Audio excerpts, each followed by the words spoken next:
Perfect. Thank you so much, Lauren. Welcome, everyone. It's a pleasure to be here, and thank you for joining us. We are going to be talking about CMMC today, the Cybersecurity Maturity Model Certification, and your compliance roadmap to the CMMC Level 2 certification, as well as we're going to have a discussion about the funding opportunities that was going to be helpful for all of the Connecticut companies. But let's start with our agenda topics. So we're going to first discuss why the CMMC compliance is so critical. Again, just bring us into the topic. We're going to be talking about the CMMC itself, some of the key points that it's important to everybody just understand. We'll talk about the impact if not compliant, and then I'm gonna just jump right into a roadmap or the steps for a CMMC Level 2 certification. So if your organization that is just starting right now, or it's still somewhere in the beginning of becoming compliant, or you are maybe somewhere down the road becoming, a little bit more fully compliant with the requirements and looking to engage with a C3P organization, looking to go through a certification process. I am going to be kind of laying out the whole process for you, just to kind of give you a clear understanding what to expect. And then after that, we're going to be talking about some resources. We have CONNSTEP is going to be holding a CMMC bootcamp starting in March, so we'll talk a little bit more about it. And then I'm going to be passing the slides to Eileen Kendalls from CCAT, which is going to be talking about the support that would come through CCAT on CMMC adoption. So my name is Anna Mumford. I am the cybersecurity consultant right here at CONNSTEP. I've been working the past 6 years with small, medium-sized manufacturers right in here in Connecticut, helping them first becoming compliant with the NIST 800-171 framework, and now kind of getting them ready for the CMMC certification itself. I am also CCP, which is CMMC Certified Professional, and just a few months ago, I became CCA, which is the CMMC Certified Assessor. Eileen, I'm going to pass it to you, and if you can just introduce yourself a little bit. Great. So good morning, everyone. Thank you so much, Anna. We're excited to be together today with CONNSTEP to talk about this important topic. And I am the Director of Partnerships at Connecticut Center for Advanced Technologies, or CCAT, as we're known.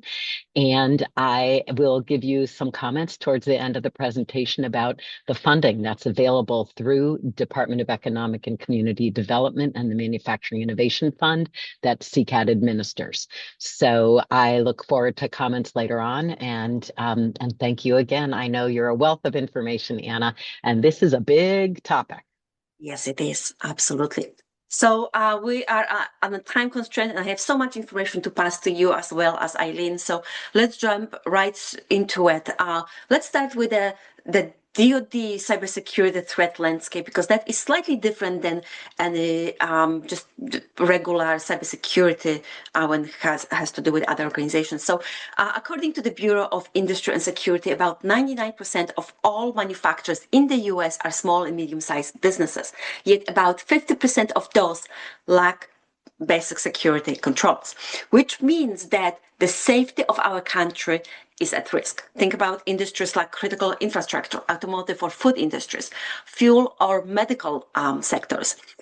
So let's talk about the U.S. defense industrial base, the DIB sector, which consists of about 300,000 subcontractors that support the U.S. military, where many of those handle sensitive DoD information, which means that about 99% of all DoD designs, makes, and users come from small and medium-sized manufacturers, where the majority are widely unprotected and lack basic security safeguards. So as a result, in 2022, actually starting in 2022, the manufacturing sector became #1 target for cyber attacks, accounting for nearly 25% of all cyber attacks across all industries.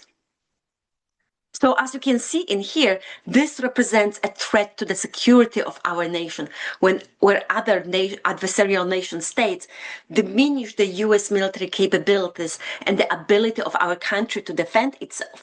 And they exploit it for geopolitical impact and economic gain that is reshaping the balance of power in today's world. So in attempt to protect the security of our nation and its industries, the federal government have been implementing a series of cybersecurity regulations for the DoD subcontractors to protect the controlled and classified DoD information in all tiers of their supply chain, such as the DFARS, the Defense Acquisition Regulation Supplement, and then upcoming CMMC requirements, which I'm going to be talking about a little bit more. And the goal is really for the subcontractors, the contractors and subcontractors, they need to be responsible for protecting the DoD critical information. And it is right now the DoD's top priority, and no company will be eligible for DoD contract that do not meet those requirements. So let's talk about the CMMC and the requirements itself. So to protect the federal contract information and CUI, the controlled and classified information, the protection rules are codified. Both of those are codified in the Code of Federal Regulations, which means is this is the law of the land moving forward. But there are also other number of DFAR clauses, the Defense in Federal Acquisition Regulation Supplement, that you may find in your contract. So we have the DFARS 252, 204, 7012, or we simply call it the DFAR 712, which specifies the requirements. And moving forward, all the other DFAR clauses are nothing more than just a form of increasing verification that organizations have truly implemented those requirements. And now with the DFAR 7012, that clause installs the CMMC program in the DoD contracts.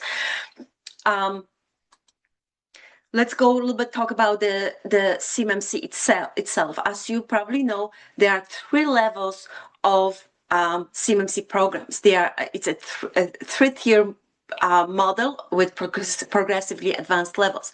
So level 1, it's a foundational. It is strictly for protecting federal contract information. So if you store, process, or transmit FCI, you are required to protect the information by implementing the requirements in CMMC level 1.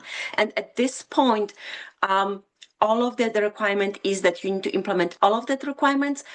There is no partial score. There is no partial requirement. You either met them all or not met them. You're either compliant or not compliant. And you need to report the score into the SPRS database, the Supplier Performance Risk System. And again, this is a cumulative kind of level. So building on that, we have a level 2, which is advanced for protecting controlled and classified information. And I'll get into more of that, but until this point, or actually, I would say until November 10th of 2026, to become compliant, everybody was supposed to do a poem closing self-assessment and submitting the score, or actually reporting that into the SPRS database, again, with a company official affirmation. Moving forward, that is going to change, that where the certification by a third-party vendor, actually by a certified C3PO organization, will be required. And again, we'll talk more about that.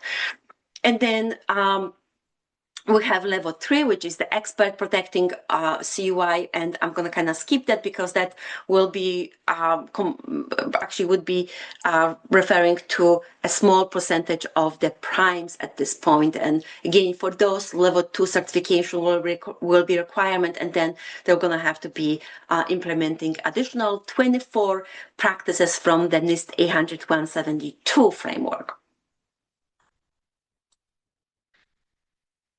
So those regulations require implementation of cybersecurity practices to protect, control, and classify information. And at this point, moving forward, I'm going to be talking about the CMMC level 2 for protecting, controlled, and classified information, because at this level, the requirement will be to have the organization go through a certification process and acquire the certification to be able to participate in the DoD contract. So CMMC provides a verification mechanism to certify that the security requirements to protect, controlled, and classified DoD information have been implemented correctly, operating as intended, and producing the desired outcomes. What's important to understand is that those requirements are data-centric. Therefore, it is critical to understand the landscape of where this information resides, how it is transmitted within and between the contractor's environment, and how it is being used. Again, it is referring to a very specific CUI information. So as you probably, most of you may have heard, those requirements went into effect on November 10, 2025, just a few months ago. And moving forward, the DFAR clause, DFAR's 7021, will start being included in the DoD contracts, which makes the CMMC compliance now contractual, and it is condition for all DoD contract awards, option, and period extensions. And the compliance is verified through attestation and third-party certification. As I mentioned before, first reporting to the SPRS database, and moving forward, it's going to be what's required is going to be a full certification. So starting again last November, compliance is a condition for a DoD contract award. So the contractor or subcontractor will have to present a proof of compliance before they can be awarded a DoD contract at all levels of supply chain. Now, this is an implementation process, or the DoD came up with a phased CMMC implementation, where the phase 1 begins at the effective date, which was again November 10, 2025, just last fall. And at that moment, anybody that has federal contract information will need to have, or had to have fully implemented CMMC level 1, and do a self-assessment and report the results of the self-assessment with all met requirements into the SPRS database with the company official attestation. Level 2 at this point for the CMMC requires a POEM closing self-assessment, meaning that POEM is plan of action with milestones, and anything that is on the POEM, it's a deficiency when it comes to the requirements. So a POEM closing self-assessment requires you to go through, during the self-assessment, go through your POEM and actually closing, meaning that we can show a remediation or becoming compliant fully with anything that was found deficient and noted in your POEM, which means that that self-assessment needs to show nearly or fully 100% compliance with all of the requirements. And again, this requires a report to the SPRS database with a company official attestation. Moving forward, phase 2 will be in effect 12 months later, or now we're looking at November 10 of 2026, this fall, where the phase 2 will require, again, CMMC level 1 full implementation. That is not changing. However, for level 2, the solicitation for DoD contract award will require a full CMMC certification that is performed by a C3PA organization. And then phase 3 will become in effect 12 months later, or 24 months after the effective date. And at that point, all 3 levels will need to be compliant. So at that point, the additional level 3 will require a certification for compliance moving forward. So let's talk about the assessment process, the CMMC certification assessment process, CAP, and what to expect. Something important to understand is that the DoD is the owner of the CMMC model and the regulations, okay? They have the governments and they are owners of that.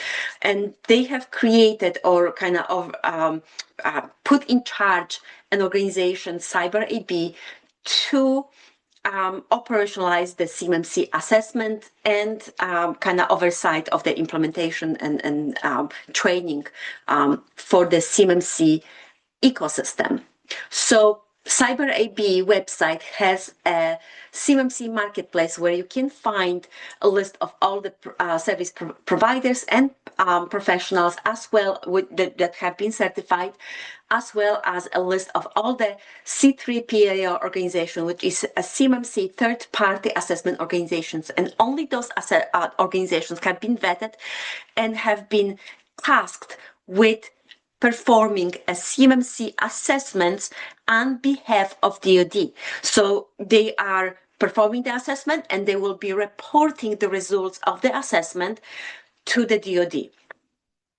And they will be employing as CCPs, the CMMC certified professionals, and CCAs, the CMMC certified assessors, so that would be a part of your assessment team to perform those assessments. Now, the certification assessment process, it's a very precise process. The C3P organizations are required to follow a very defined process, how they're going to be assessing you. So there are 4 phases of the assessment process. Plan and prepare the assessment, which means that first when you engage with a C3P organization, again, it's up to you. You can reach out, engage with any C3P organization. It is really your choice. First thing what they're going to do is ask you to provide them with all of your evidence, documentation, so on and so forth. They're going to be reviewing that. They're going to be making sure that you have a sufficient and adequate information and documentation to show that you are ready for the assessment. If you are not ready for the assessment, they will tell you, keep going, you're not ready. Just yesterday, I was sitting on a webinar with one of the C3P organizations, with the assessors, and where they shared that they found that about 35 to 45% of the organizations where they first engage with the C3PAO are not ready. They're being turned away and saying, you need to keep going. This is not sufficient or adequate evidence showing that you have implemented all of the requirements. So again, this is super important. But again, with the planning and preparation, the assessor is going to be looking at your system security plan. They're going to be looking at your scoping documentation, verifying that you have sufficient information. Next thing, they're going to be putting together a assessment plan with you and scheduling the assessment itself. Next thing is conducting of the assessment, obviously, where you're going to be on a regular basis. They're going to be at the end of each assessment day. They're going to be communicating with you. Most of it's going to be done virtually. However, there are some controls that require to be done on site as well. And then at the end of the assessment portion of the process, they're going to be coming out with or report the assessment results or recommendations they're going to be submitting to the DoD.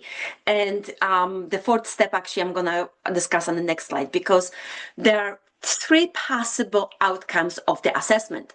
You have passed all of the requirements, you met all the requirements, and you get a full certification that is good for 3 years. Or you have not passed the requirements, and you're going to have to go and remedy them and start from the beginning.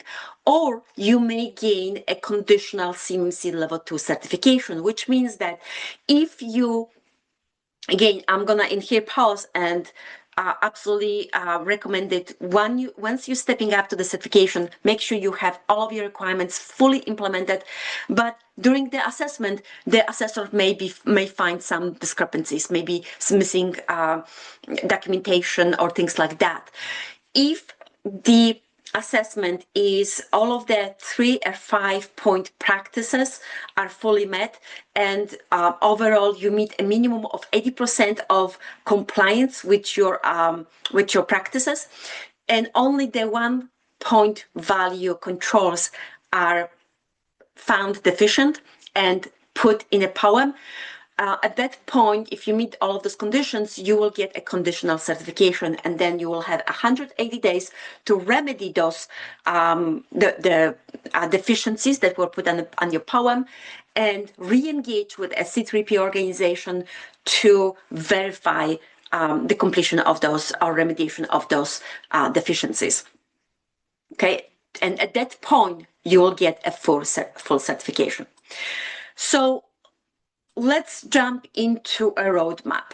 So what are the steps, or what to expect if an organization needs to gain a CMMC level 2 certification by November 10, 2026, as the CMMC implementation phase 2 will be requires.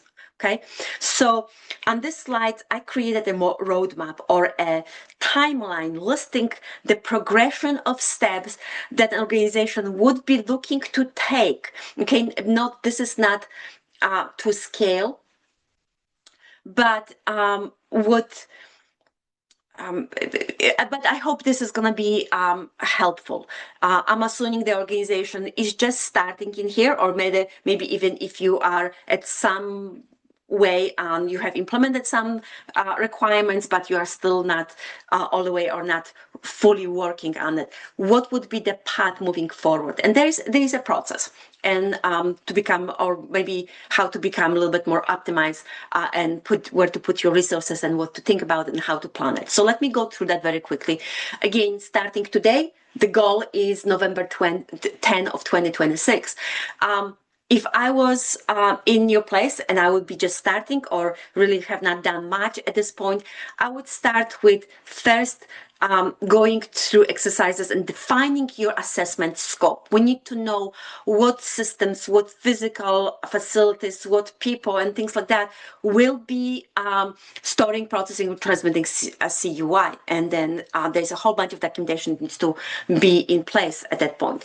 Once we know what is in scope, then we can perform a gap assessment or gap analysis, kind of identifying what is still missing, what you may have implemented, and things like that, where the result of that and deficiencies that were found during the assessment would be put on your poem. So again, poem will have a list of any deficiencies. We may from there decide how we're going to remedy, what are the resources, who's going to be doing what, by when, things like that. So poem is a very important document. From there, and actually I would stop in here, I'm going to recommend that this phase and the next phase, where you're going to remedy those deficiencies, I strongly advise to work with somebody that understands not only cybersecurity principles, but also is familiar with CMMC. CMMC is very specific and very precise, prescriptive. So it will be helpful to you if you're working with somebody that it's either CCP or CCA, or is familiar with CMMC at some level. So that would be my recommendation. At this point as well, I would, as you're creating a scope and you're analyzing any external systems or maybe other vendors that you're going to be working with that might be in scope, you may probably want to understand what vendors, what cloud service providers you're going to have. So we have, those are actually CMMC terms, the external service providers and cloud service providers, which the ESPs would need to be, if they store, process, transmit CUI, they're going to have to be CMMC level 2 certified themselves, or they're going to have to be part of your CMMC assessment, certification assessment. And then CSP is going to have to be FedRAMP compliance. So again, start thinking about that and identifying that, vetting those organizations, right? Next phase is remediation of the deficiencies that we found during our gap assessment. And here's, I just put a list of super important documents. And again, there's so much more to it, but some key things to keep in mind in here. Yes, system security plan is super important document where you're going to be developing and documenting everything in there as you go along. But those requirements are not just technical. There's management, there's business processes, things like that, physical security, training. There's so much into it. You're going to require to have policies, procedures, form logs, some type of monitoring. You're going to have incident response and communication plan. You're going to have to do a risk assessment and risk management on a regular basis. If you work with external service provider, you're going to have shared responsibility matrix. There's so much documentation and evidence and artifacts that you need to put in place. Again, I strongly advise you to keep in mind it's not 110 controls of the NIST 800-171, plus there are other requirements, but each of the control has number of objectives. So please look at the assessment objectives, what they required, and make sure you have a sufficient and adequate documentation that shows and proves that you have implemented those requirements and they performing as expected and producing their desired results. So this may take some time. And again, you probably want to work with someone that can guide you through that. At this point, I would strongly advise that, let's say you have implemented everything and you're very confident that what you have in place, it's pretty good. So I would do a poem closing self-assessment and report the results to the SPRS database, because that is currently that requirement. Moving forward, I would start preparing for the CMMC certification assessment, right? So again, at this point, you probably, or somewhere around that, you're gonna, even when you start working on your deficiency remediation, I would start gathering evidence.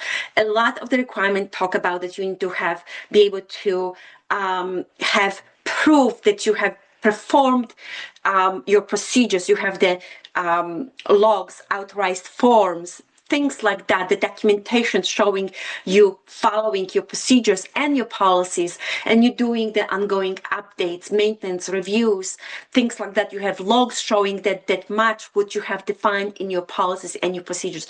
A lot of that is in place that you need to kind of make sure you have the evidence showing that we've been, we have the maturity, that we have implemented and we're living and breathing those requirements. So I would allow at minimum 3 to 4 months to gathering those requirements, to living and performing all of those policies and procedures. At this point, or somewhere again in here, I would recommend to do external compliance readiness review. So again, somewhere in here where you think that we have everything in place, we're compliant, let's bring somebody else, a third party maybe, that somebody that's going to be looking at your evidence and how you implement things, and maybe advise you, maybe help you make this, this is good, or you're missing something else. So it's always to bring somebody from outside to verify that you have implemented, what you have implemented is sufficient and adequate. At this point, also, I would start engaging with C3P organizations. You can start having this conversation and creating an assessment plan. What I would strongly advise, most of the C3P organizations, they will offer a MAC assessment. So I strongly recommend to go through the MAC assessment, because although they cannot do any consulting or do any, advise you, they will still go through the requirements and say yes, no, met, not met. And that will be super helpful for you, again, at this point, depending what assessors you're working with. But they may have their own idea, or maybe some, how they're looking things, what's important to them. So gaining their yes, no, can I review quickly your compliance evidence and how you implemented things might be super helpful, because any deficiencies that may have been found or non-compliant that will come up out of the MAC assessment will be helpful to you to kind of start working on seeing how we can improve on those controls. So, and then at this point, you do want to schedule a CMMC certification assessment somewhere down the road, because again, all of those C3P organizations have waiting lists. So you want to get under schedule and start planning with them moving forward. Okay. The next step in here, I have a C3PAO MAC assessment, which is again just a recommendation. I would strongly recommend. And then take the results of the MAC assessment and maybe engage with an external professional to kind of help you see what is missing and kind of guide you through that. And I actually been working right now with a couple of those organizations going through this process. And it's, again, sometimes you need to have a different perspective to understand what is missing. And then, so after you remedy, or you kind of make sure that we're fully ready for the assessment, I would go through the assessment. Now, the assessment initially, it was said it was going to take 6 to 8 weeks plus, but it really depends on the C3P organization. I've heard that some of them could be done, if it's small organization, within a week or so. But if you have a little bit more complex geographical, locations, or maybe complex information systems, or maybe you have a lot of you are a large organization, that may take longer. So be prepared. It's may take some time. Also, if you gained a conditional certification, you will have 180 days to remedy that, re-engage with the C3P organization to get your full certification. Please plan for that. Give yourself time. If you need to get a full certification by November 10, 2026, allow yourself that 180 days or so to go through this process to gain your full certification. So I hope this was helpful. And again, I'll be happy to take your questions at the end, but I am going to, let me forward my, one more thing. As I mentioned before, the CONNSTEP will be hosting a CMMC bootcamp training, which will be a 5 half-day sessions between March 5th and April 2nd. Again, in there, we'll give you a background, we'll give you guidance on all of the security implementations, the control implementations, provide you with lots of templates, go through all of those requirements, and so much more. So again, you can go to CONNSTEP website to register for that under constep.org and go to events. And I know I'm running a couple of minutes late, but I'm passing this to Eileen. All right, awesome. Thank you so much, Anna. That's so important. So thank you. And you could forward to the next slide. For those of you who are not familiar with Connecticut Center for Advanced Technologies, we are an organization that's here to help small and medium-sized manufacturers. We can provide, through our engineers, technology adoption exploration, support, including research and development or consultations if you're looking at procuring new equipment and want some third-party outside opinions. We provide talent activation in terms of helping you source college-level interns and help with summertime programming for those, as well as inspiring the next generation. And we have a very deep training capability, especially for organizations that are in the Department of Defense supply chain in terms of digital transformation, as well as additive workflow training. And what we're here to share about today is what we call money for manufacturing, or stimulus capital. So please forward to the next slide. And particularly for the cybersecurity adoption program, you'll see a description here.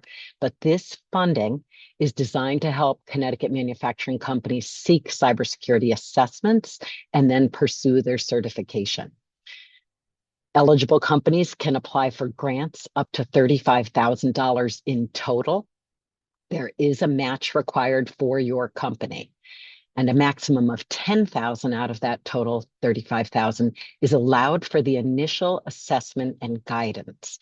But the balance of that, so the other $25K, is to be allocated for remediation plans. And again, there's always a match. You have to put your own skin in the game for this funding to be received as well. So next slide, please.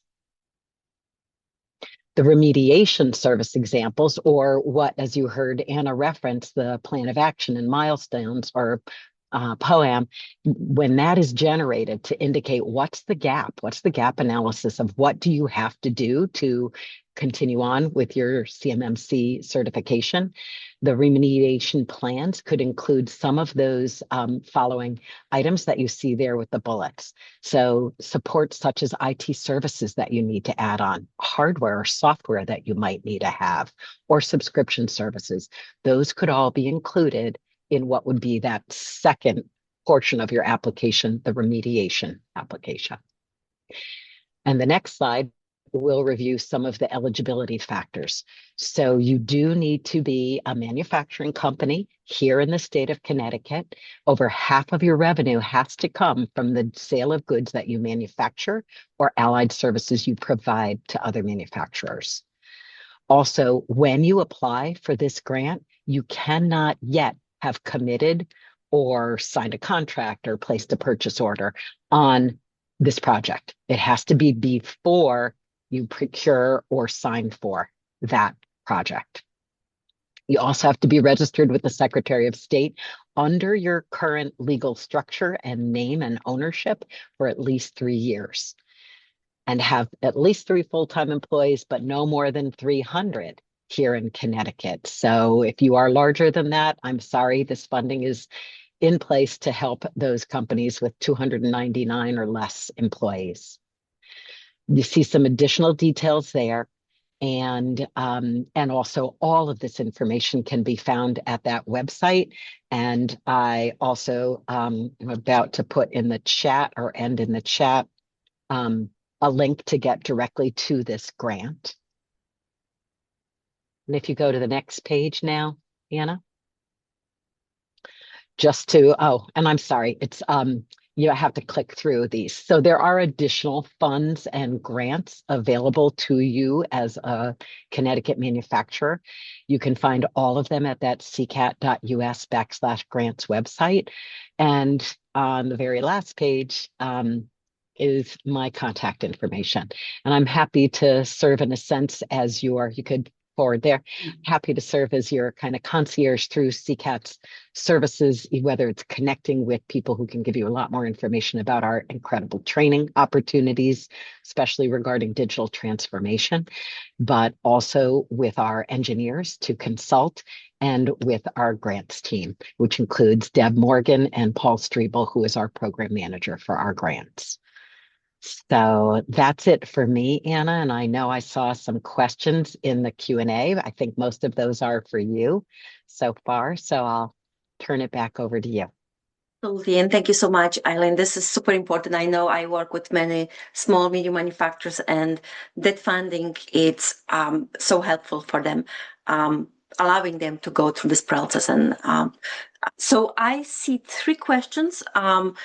I'm going to actually start with the last one because I do not understand questions. So Kenneth Garcia, if you could explain, it says, if plan to operate on a GFE only CUI model, do we still have to have all of the security implementation? If you can, I'm not familiar with GFE only CUI model. Can you provide further explanation? I would appreciate it. But I'm going to start with the first one. From Sheena, does CMMC level 2 dictate which email service your company is allowed to use? Outlook versus Gmail? Yes. So if you are using both Gmail and Outlook, it's Microsoft Office 365. Outlook is the local application for that. So we do want to, again, this would be falling under the cloud service provider categories, which means that those organizations will have to be FedRAMP compliant. Now, what I would strongly suggest is that do a full scope assessment, I want to say exercise. Identify which external systems or cloud systems store, process, transmit CUI. If your email address, if your email, if you're receiving CUI through email from your clients, or if you're sharing with your subcontractors, with your vendors, CUI through email, that email system has to be FedRAMP compliant. So I don't believe Gmail is, but Office 365 has a license which is GCC High that it's compliant with the FedRAMP, and you would have to use the GCC High licenses to be able to store, transmit, or process CUI through your email. So again, verify that indeed you have that need, and if so, that's what you would have to go to. Okay, I hope this explains. And again, if you have any other questions, there are other ways of sharing CUI. Sometimes you may create a cloud portal or use just different methods, different solutions to share CUI with your external vendors or subcontractors. So please reach out, and we'll be happy to have this conversation with you. I see there's other one. So the next one is actually when would you recommend bringing an RPA for preparation? Are there any advantages to just starting with a C3P organization and documenting all the issues in a poem and then use the poem as a roadmap? Yes, I would not advise to address or reach out with a C3P organization. Now, I'm gonna be, because if they are the assessors. Now, a lot of them have a consulting practices within their organizations. So you may want, you want to work with some type of consultant that will guide you through those requirements. Now, whether it's a C3P organization or it's some other consulting, anybody, you put RPA, but I would actually work with a CCP, CMMC certified professional or above certification, because those are really have their required knowledge to kind of guide you through that. But I will make sure that before you step up to a certification or even do a mock assessment, you be fully present or be as confident as you can that you are fully compliant, because there's always going to be something they're going to find, and you do not want to risk doing assessment with a C3P organizations and then working on it. Do that work on your own with somebody guiding you before you engage with a C3P organization. I hope this answers your question. So that's from Kenneth. When we use CUI and it is only on government furnished equipment, such as government laptops, will we still need the security compliance to meet the CMMC level 2 standards? Yes. Or can we gain the certification with a caveat of only using government furnished equipment for CUI? Very interesting. Actually, I would say it depends. So I would go to your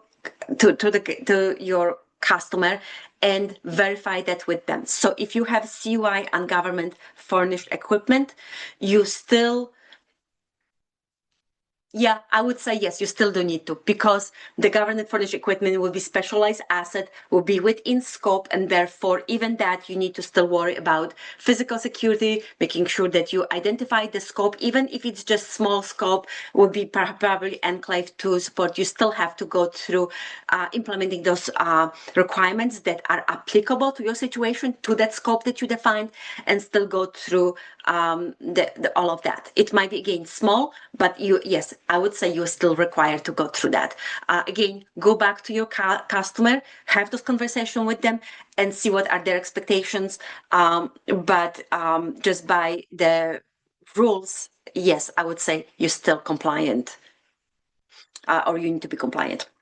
I have one more question. If there is a finding, if there is a finding early on during your C3PO assessment, can you remediate that during the assessment, or do we have to be 100% ready prior to the assessment begins? Great question. So yes, during the assessment, at the end of each assessment day, you will have a meeting with the assessors, and they're going to present to you the finding from that day. If it's something small, maybe you're missing something in the documentation, or there's some a date missing, or things like that, they will allow you 5 days to remedy, and just kind of, so they can, as during the assessment, as the assessment progresses, and kind of go get back to them, and they can verify, yes, it was done. Okay, again, we're talking about tiny little things. We're not talking about that something was not implemented. We're talking about something is missing, or they found something that they want improved on. Okay, so yes, you are, I would strongly suggest, knowing that you step up to a certification assessment 100% ready prior to assessment, have everything in place, because there's going to be something that's going to be found, and you want to minimize the risk of being something major find where you fail the assessment. Just be prepared. That's why I suggest go through the mock assessment, so you can have the assessment review that and point out things that you are missing, or it's not fully in place, where you can then remedy that prior to the C3PO assessment. Again, if you fail that, if you do not meet at minimum the requirements to get at least a conditional assessment, you're gonna have to start from beginning, and those are not inexpensive, or they require lots of resources from your side as well. So I would strongly advise to take every step and do all that you can to be fully prepared for that, so you can pass that. Okay. There's no other questions. So thank you so Anna, much. Yes. there was one question. I think, Eileen, you answered it in the chat, but about can you show that listing of grants? I did. So I dropped Okay. dropped the access in the chat, and CCAT's main website is www.ccat.us, but ccat.us/grants will get you all of these grants. So thanks, Anna, for hopping back there. And thank you again, Lauren, Juliana, but mostly Anna, for including us in this conversation today. And we're here to help from a funding end after you're moving on this journey. Thank you, Eileen. Thank you, everyone. And it was a pleasure to have you. And good luck, everyone. Please reach out One with any other follow-up question just questions. popped in, Anna. Okay, Sorry to interrupt perfect. you. Robert's asking if there's any grants for other states. So for a CCAT question, all of the funding you see right now on the screen is for only Connecticut-based employers. There is other funding available. I would recommend you check with your manufacturing extension partnership organization, or the equivalent of CONNSTEP in your state, like Mass MEP, or in Rhode Island, it's Polaris. So depending upon where you are, please look that up. You could also check your state website, but we do not administer grant funding for this type of support for other states. Our digital transformation trainings, our additive trainings are available for people regardless of what states you're in, because those are federally funded, highly subsidized training programs. There is a cost, but it is highly offset by the federal government. Thank you. Perfect. Of course. Fantastic. Well, thank you so much, everyone, and enjoy the rest of your day. Take care. Bye-bye. Thank you. Thanks, Anna. Thanks, everyone.